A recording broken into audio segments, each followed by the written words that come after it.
നമസ്കാരം. 18 വർഷം പാർട്ടി സെക്രട്ടറിയായും 10 വർഷം മുഖ്യമന്ത്രിയായും ഏതാണ്ട് 3 പതിറ്റാണ്ട് കേരളത്തെ നിയന്ത്രിച്ചിരുന്ന പിണറായി വിജയൻ എന്ന സർവശക്തനായ നേതാവ് ആ സ്വാധീനം കുറയാതിരിക്കാൻ വേണ്ടി ഇപ്പോഴും പ്രതിപക്ഷ നേതൃസ്ഥാനത്ത് തുടരുകയാണ്.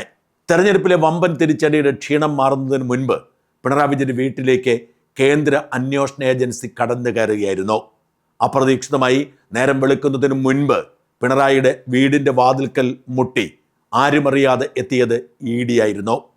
ഇ.ഡി. ഉദ്യോഗസ്ഥർ ഉച്ചവരെ പിണറായിയെയും മകളെയും ഭാര്യയെയും ആ വീടിന് പുറത്തിറങ്ങാൻ സമ്മതിക്കാതെ അവരുടെ ഫോണുകൾ പിടിച്ചുവെച്ച് പരിശോധനകളും അന്വേഷണങ്ങളും നടത്തി. അതിനുശേഷം പുറത്തിറങ്ങിയ ഇ.ഡി. ഉദ്യോഗസ്ഥരെ CPM ഗുണ്ടകൾ ആക്രമിക്കുന്നു. നമുക്കൊരുമിച്ചിറങ്ങാം എന്ന് പറഞ്ഞ് പിണറായി കലാപാഹ്വാനം നടത്തുന്നു. എന്നാൽ അപ്രതീക്ഷിതമായതാണ് പിന്നീട് സംഭവിച്ചതൊക്കെ. ആ കലാപത്തിന് നേതൃത്വം കൊടുത്ത 26 പേരെ പോലീസ് അറസ്റ്റ് ചെയ്ത് ജയിലിൽ അടയ്ക്കുന്നു. അവർക്കിതുവരെ ജാമ്യം ലഭിച്ചിട്ടില്ല എന്ന് മാത്രമല്ല, കേസിൽ ഇ.ഡി. കക്ഷി ചേരുകയും അവരുടെ സ്ഥിതി വഷളായി മുമ്പോട്ട് പോവുകയും ചെയ്യുന്നു. ഇപ്പോഴും പിണറായിയുടെ ഉദ്യോഗസ്ഥന്മാർ തന്നെ ജയിൽ ഭരിക്കുന്നത് കൊണ്ട് അവർക്ക് ജയിലിൽ കൂടുതൽ സൗകര്യങ്ങളുണ്ട് എന്ന വാർത്തകൾ പുറത്തു വരുന്നുണ്ട്. സാധാരണഗതിക്ക് ഇത്തരം കലാപ കേസുകളിൽ, വധശ്രമ കേസുകളിൽ പ്രതിയാകുന്നവരെ ഒരുമിച്ച് പാർപ്പിക്കാറില്ല. എന്നാൽ അറസ്റ്റ് ചെയ്ത 26 പേരെയും ഒരുമിച്ച് ഒരു വലിയ സെല്ലിൽ പാർപ്പിച്ചിരിക്കുന്നെന്നും അവർ അവിടെ ഇരുന്ന് കുശലം പറഞ്ഞ് രസിക്കുന്നു എന്നുമാണ് ജയിലിൽ നിന്ന് പുറത്തേക്ക് വരുന്ന വാർത്ത.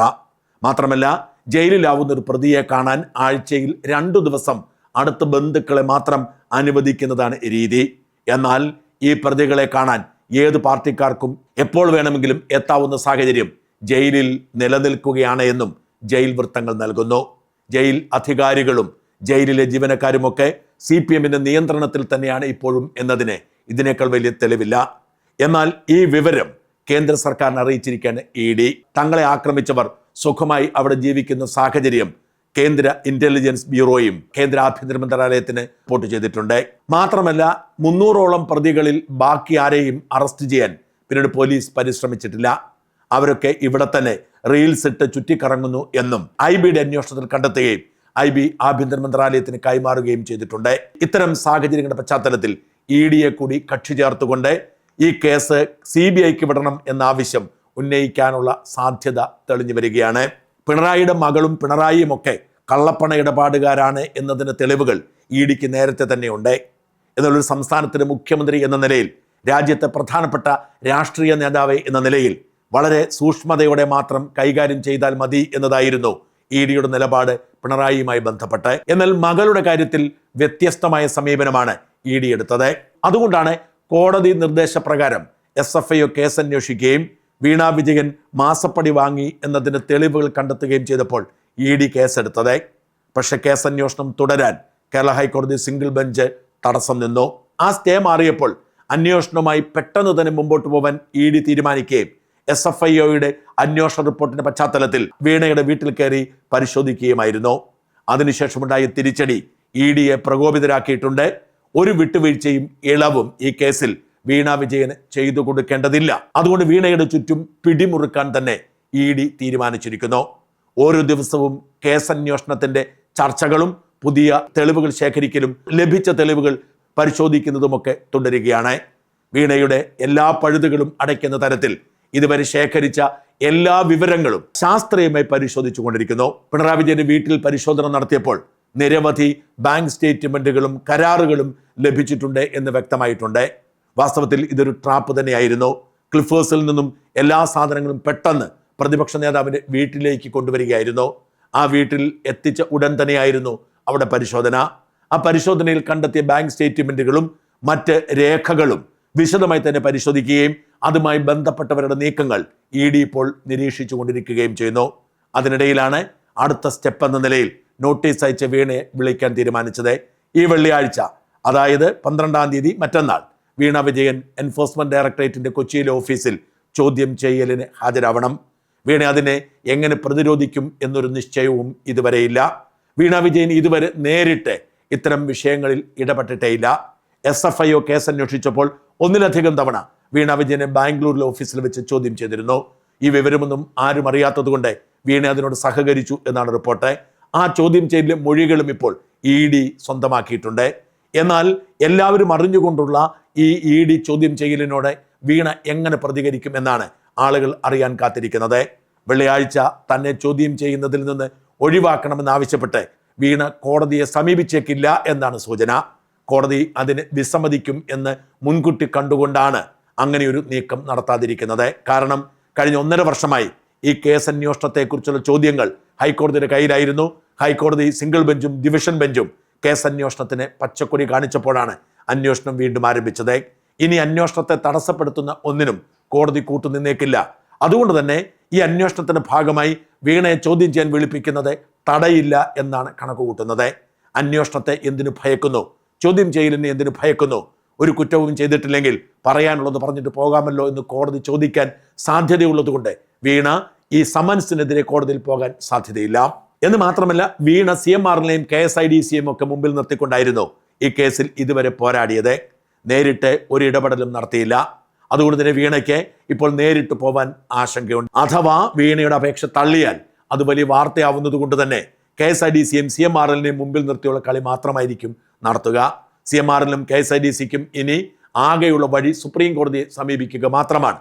അതിന് സമയമെടുക്കും. ആ സാവകാശം വരെ ഇവർ കാത്തു നിൽക്കുകയില്ല. കാരണം അന്വേഷണത്തിന് ഒരു തരത്തിലുള്ള സ്റ്റേയും ഹൈക്കോടതി ഡിവിഷൻ ബെഞ്ച് കൊടുത്തിട്ടില്ല. ഈ പശ്ചാത്തലത്തിൽ വീണ താൻ ചോദ്യം ചെയ്യാൻ പോകാം, തന്നെ അറസ്റ്റ് ചെയ്യരുത് എന്നാവശ്യപ്പെട്ടുകൊണ്ട് ഹൈക്കോടതിയെ സമീപിക്കാൻ സാധ്യതയുണ്ട്. അത്തരമൊരു സാധ്യത വിനിയോഗിക്കാൻ വീണയ്ക്കും അധികാരമുണ്ട്. കോടതി അത് കേൾക്കുമോ എന്ന് നമുക്ക് ഉറപ്പില്ല. കേസ് അന്വേഷണത്തിന്റെ ഭാഗമായി ഒരു പ്രതിയെ അറസ്റ്റ് ചെയ്യേണ്ടത് ആവശ്യമാണെങ്കിൽ അറസ്റ്റ് ചെയ്യരുത് എന്ന് കോടതിക്ക് പറയാൻ സാധ്യമല്ല. എന്നാൽ പലപ്പോഴും മുൻകൂർ ജാമ്യാപേക്ഷ പരിഗണിക്കുമ്പോൾ കോടതികൾ ഇത് ചെയ്യാറുണ്ട്. അത്തരമൊരു ഇടപെടൽ ഉണ്ടാവുമോ എന്ന് തീർച്ചയില്ല. വെള്ളിയാഴ്ച വീണ വിജയനോട് എൻഫോഴ്സ്മെന്റ് ഡയറക്ടറേറ്റ് ഓഫീസിൽ എത്താൻ പറയുമ്പോൾ വീണയ്ക്ക് ഇത് ഒഴിഞ്ഞു മാറാൻ കഴിയാത്ത ചില സാഹചര്യം കൂടിയുണ്ട്. സാധാരണ ഒരു കേസുമായി ബന്ധപ്പെട്ട് ഒരു വിറ്റ്നസിനോട് എടുക്കുന്ന തരത്തിലുള്ള നോട്ടീസ് അല്ല വീണയ്ക്ക് കിട്ടിയിരിക്കുന്നത്. സെക്ഷൻ 50 അനുസരിച്ചുള്ള നോട്ടീസാണ്. ഏതെങ്കിലും ഒരു പരാതി കിട്ടുമ്പോൾ അല്ലെങ്കിൽ ഒരു കേസിന്റെ സാക്ഷി എന്ന നിലയിൽ ഒരാളെ വിളിച്ചു വരുത്തുന്നത് പോലെ അല്ല സെക്ഷൻ 50 അനുസരിച്ച് വിളിച്ചു വരുത്തുന്നത്.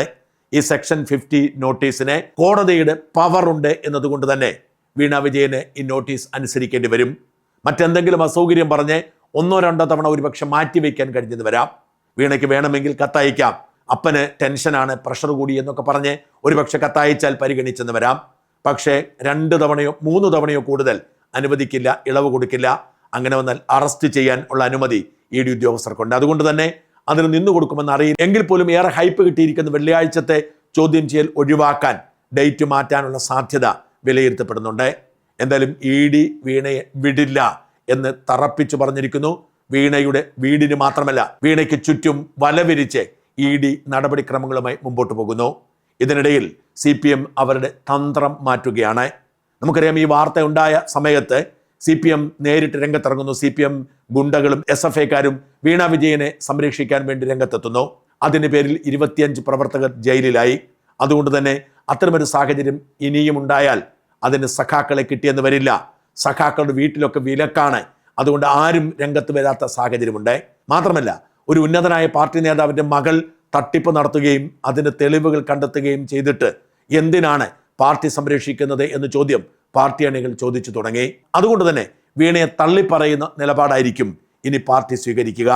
അത്തരം സൂചനയാണ് ഇതുവരെ പുറത്തു വന്നത്. വീണ വിജയൻ താമസിക്കുന്നു എന്നതുകൊണ്ട് മാത്രം പിണറായിയുടെ വീട്ടിൽ ED റെയ്ഡ് നടത്തിയപ്പോൾ ഇത്തരം തത്വചിന്തയൊന്നും സഖാക്കൾക്കുണ്ടായിരുന്നില്ല.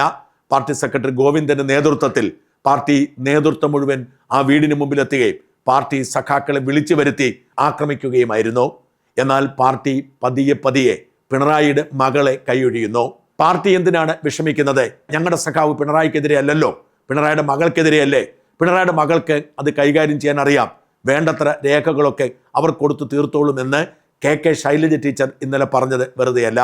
സാധാരണഗതിക്ക് പിണറായിക്കെതിരെ ഒരു അക്ഷരം പോലും പറയാത്ത ശൈലജ ബോധപൂർവം ഈ പ്രതിസന്ധി ഘട്ടത്തിൽ ഇറങ്ങി പുറപ്പെട്ടതാണ്. പിണറായി മാറി നിൽക്കട്ടെ, ശൈലജ നയിക്കട്ടെ എന്ന വികാരം പാർട്ടി അണികൾക്കുള്ളപ്പോൾ നിശബ്ദത പാലിക്കേണ്ട എന്ന് ശൈലജ ടീച്ചറും തീരുമാനിച്ചു. മകള് ഒരു കമ്പനി ഉണ്ടാക്കി. ആ കമ്പനി മറ്റു കമ്പനികളുമായിട്ട് ചില കരാറിൽ ഏർപ്പെട്ടു. അതിനാണല്ലോ ഈ കമ്പനികൾ ഉണ്ടാക്കുന്നത്. ഇപ്പം നമ്മുടെ ചെറുപ്പക്കാർ ജീവിക്കാൻ കുറേ മാർഗങ്ങൾ സ്വീകരിക്കുന്നുണ്ട്. അപ്പോൾ അതെന്തെങ്കിലും ഉണ്ടെങ്കിൽ മകളുമായിട്ട് ബന്ധപ്പെടുത്തേണ്ട കാര്യമാണ്. അവരതിന് മറുപടി പറയും. അത് അവർ കൃത്യമായിട്ട് എനിക്ക് തോന്നുന്നു മറുപടി പറഞ്ഞു കഴിഞ്ഞിട്ടുണ്ട്. അതെല്ലാം ക്ലിയർ ആക്കും. അത് പ്രതിപക്ഷ നേതാവുമായിട്ട് അതിനെ ബന്ധപ്പെടുത്തേണ്ട കാര്യം ആ കേസിലില്ലല്ലോ. ശൈലജ ടീച്ചർ ഇങ്ങനെ പറഞ്ഞതിൽ അത്ഭുതമൊന്നുമില്ല. CPM-ലെ അധികാര വടംവലിയിൽ പിണറായി വിജയൻ വീണാൽ ഗുണമുണ്ടാവുന്ന ഒരാൾ ശൈലജ തന്നെയാണ്. പക്ഷേ എല്ലാവരും ഞെട്ടിച്ചു. ഇതായിരുന്നില്ല പാർട്ടിയുടെ നിലപാട്. പക്ഷേ ഈ നിലപാട് അങ്ങനെ തന്നെയാണ് എന്ന് വ്യക്തമാക്കിക്കൊണ്ട് ജോൺ ബ്രിട്ടാസ് രംഗത്ത് വന്നു. നിയമത്തിന്റെ വഴിക്ക് വരട്ടെ എന്ന്. അതിനേക്കാൾ 10 മടങ്ങ് ക്രിമിനൽ കുറ്റമുള്ള കേസുകൾ ആ കാര്യവുമായി ബന്ധപ്പെട്ടുണ്ട്. ഈ സർക്കാരിലെ 2 മന്ത്രിമാര് അവർ പണം വാങ്ങി എന്ന് പറയുന്നുമുണ്ട്. അവിടെ 3 നിയമങ്ങളുടെ ലംഘനം നടന്നിട്ടുണ്ട്. ഈ നിയമലംഘനങ്ങൾ നോക്കുമ്പോൾ വീണയുടെ കേസുമായി ബന്ധപ്പെട്ട തർക്കം എത്രയോ ചെറിയൊരു സംഭവമാണെന്ന് വ്യക്തമാണ്. ജോൺ ബ്രിട്ടാസ് CPM-ന്റെ കേന്ദ്ര കമ്മിറ്റി അംഗമായതും രാജ്യസഭാംഗമായതുമൊക്കെ പിണറായിയുടെ വാത്സല്യം കൊണ്ടാണ് എന്ന് മറക്കരുത്. പിണറായിസ്റ്റ് രാഷ്ട്രീയത്തിന്റെ സ്വഭാവമൊന്നും ജോൺ ബ്രിട്ടാസിന് ഇല്ലെങ്കിലും ജോൺ ബ്രിട്ടാസ് ആയിരുന്നു വാസ്തവത്തിൽ പിണറായിയുടെ യഥാർത്ഥ പബ്ലിക് ഫേസ്. പിണറായിയുടെ യഥാർത്ഥ മുഖം ക്രൂരതയുടെയും ക്രൗര്യത്തിന്റെയും ധാർഷ്ട്യത്തിന്റെയും ആണെങ്കിൽ കുറച്ചൊക്കെ ജനങ്ങളെ തെറ്റിദ്ധരിപ്പിക്കാൻ ശ്രമിച്ചത് ജോൺ ബ്രിട്ടാസ് നടത്തിയ മുഖം മിനുക്കൽ മൂലമാണ്. അതിന്റെ പ്രതിഫലമായിരുന്നു ജോൺ ബ്രിട്ടാസിന് രാഷ്ട്രീയ രംഗത്തുണ്ടായ ഉയർച്ച. ആ ജോൺ ബ്രിട്ടാസ് പറയുന്നു, നിയമം നിയമത്തിന്റെ വഴിക്ക് പോവട്ടെ, അതിന് CPM എന്തു കുറ്റം ചെയ്തെന്ന്. പാർട്ടി സെക്രട്ടറി MV ഗോവിന്ദനും പറഞ്ഞത് പാർട്ടിയുമായി ഒരു ബന്ധവുമില്ല, സഖാവ് പിണറായി ഇതിൽ കക്ഷിയേ അല്ല. പിണറായിയുടെ മകൾ എന്തെങ്കിലും കുറ്റം ചെയ്തെന്ന് ഒരു അന്വേഷണ ഏജൻസിക്ക് തോന്നിയാൽ അവർ പരിശോധിക്കട്ടെ എന്നാണ്. ഞങ്ങൾക്ക് എക്സലോജിക്കുമായിട്ട് ബന്ധപ്പെട്ട കേസിന് CPI-യുമായിട്ട് യാതൊരു ബന്ധവുമില്ല. ഞങ്ങളതിലെടുക്കുന്ന ഒറ്റ കാര്യമേ ഉള്ളൂ, ഈ കേസിൻ്റെ മറവിൽ CPI-എമ്മിൻ്റെ ഉന്നത നേതാവായ സഖാവ് പിണറായി വിജയനെ കൂട്ടിക്കെട്ടാൻ നടത്തുന്ന രാഷ്ട്രീയ നീക്കത്തെയാണ് ഞങ്ങൾ ശക്തിയായിട്ട് എതിർക്കുന്നത്. അതിനിയും ഞങ്ങൾ ശക്തിയായിട്ട് എതിർക്കും, അത്രയേ ഉള്ളൂ. അല്ലാണ്ട് ആ കേസിൻ്റെ മേലെ കേസ് അവർ തന്നെ കൈകാര്യം ചെയ്ത് പോകുകയെന്ന് മാത്രമേ ഉള്ളൂ. ഞങ്ങൾ ആ കേസിൻ്റെ മേലെ കൈകാര്യം ചെയ്യേണ്ടെന്ന് പ്രശ്നം. നോക്കൂ എന്തൊരു മാറ്റമാണ് CPM-ന് ഉണ്ടായതെന്ന്. നേരം വെളുത്തപ്പോഴേക്കും ഏതാനും ദിവസങ്ങൾക്ക് മുമ്പാണ് പാർട്ടി നേതാക്കൾ പിണറായിയുടെ വീടിന് മുമ്പിൽ ക്യൂ നിന്ന് ED ഉദ്യോഗസ്ഥന്മാരെ കല്ലെറിഞ്ഞ് അവരെ വീഴ്ത്തി പിണറായിയെ സംരക്ഷിക്കാൻ ശ്രമിച്ചത്. എന്നാൽ ഇപ്പോൾ പിണറായിയുടെ മകളെ സമൻസ് അയച്ച് വിളിക്കുമ്പോൾ പാർട്ടി കൈയൊഴിയുന്നു. CPM-ന് പെട്ടെന്ന് നേരം വെളുക്കുകയാണ്. നേരത്തെ ഇങ്ങനെയൊന്നും നേരം വെളുക്കില്ല. എന്ത് വൃത്തികേടും കാണിക്കും, ആ വൃത്തികേടിൽ അവർ പിടിച്ചു നിൽക്കും, ആ വൃത്തികേടിനെ അവർ ന്യായീകരിക്കും. പ്രത്യേകിച്ച് പിണറായിയാണ് വൃത്തികേടിന്റെ കേന്ദ്ര സ്ഥാനത്തെങ്കിൽ ഇപ്പോഴിതാ അവർക്ക് കാര്യം പിടികിട്ടി. ജനങ്ങളുടെ ഹിതം ഇങ്ങനെയല്ല, പാർട്ടി സഖാക്കളുടെ ചിന്ത ഇങ്ങനെയല്ല. ഇങ്ങനെ മകൾ കാട്ടിയ അഴിമതിക്ക് കൂട്ടുനിന്നാൽ പണി കിട്ടും. മാത്രമല്ല 2,78,00,000 രൂപ വീണ മാത്രം ഡയറക്ടറായ എക്സാലോജിക് എന്ന കമ്പനിയും വീണയും നേരിട്ട് ഈ കരിമണൽ കർത്തയുടെ കയ്യിൽ നിന്നും കൈപ്പറ്റിയിട്ടുണ്ട് എന്ന് വ്യക്തമായിട്ടുണ്ട്. അക്കൂട്ടത്തിൽ 50 ലക്ഷം രൂപ വായ്പ ഇടപാടിലൂടെയും കിട്ടിയിരിക്കുന്നു. ജോൺ ബ്രിട്ടാസ് പറഞ്ഞതുപോലെ പല നേതാക്കളും കൈപ്പറ്റിയിട്ടുണ്ട്. പിണറായിയെ മാത്രം ശിക്ഷിക്കേണ്ട, സകലരെയും ശിക്ഷിക്കൂ എന്ന ലൈനാണ്. UDF-നെ ഉദ്ദേശിച്ചാണ് പറഞ്ഞതെങ്കിലും പിണറായിയാണ് ഏറ്റവും കൂടുതൽ പണം കൈപ്പറ്റിയത് എന്ന് മനസ്സിലാക്കി മകളെ മാത്രമല്ല അപ്പനെ കൂടി പിടിക്കൂ എന്ന ലക്ഷ്യമാണ് ബ്രിട്ടാസിനെന്ന് പറയുന്നവരുമുണ്ട്. എന്തായാലും പിണറായിയുടെ അവസ്ഥ ഒട്ടും സുഖകരമല്ല. പിണറായി ഏറെ ഇഷ്ടപ്പെടുന്ന, ഏറെ വാത്സല്യത്തോടെ എവിടെ പോയാലും കൊണ്ടു നടക്കുന്ന, ഏത് വാടക വീട്ടിലും കൂടെ പാർപ്പിക്കുന്ന മകളെ ED ഏറെ വൈകാതെ പൊക്കിക്കൊണ്ടുപോകും. മകൾ ജയിലിലാവുന്ന ദിനങ്ങൾ കണ്ടിട്ട് മാത്രമേ പിണറായിക്ക് രാഷ്ട്രീയ ജീവിതം അവസാനിപ്പിക്കാൻ കഴിയൂ.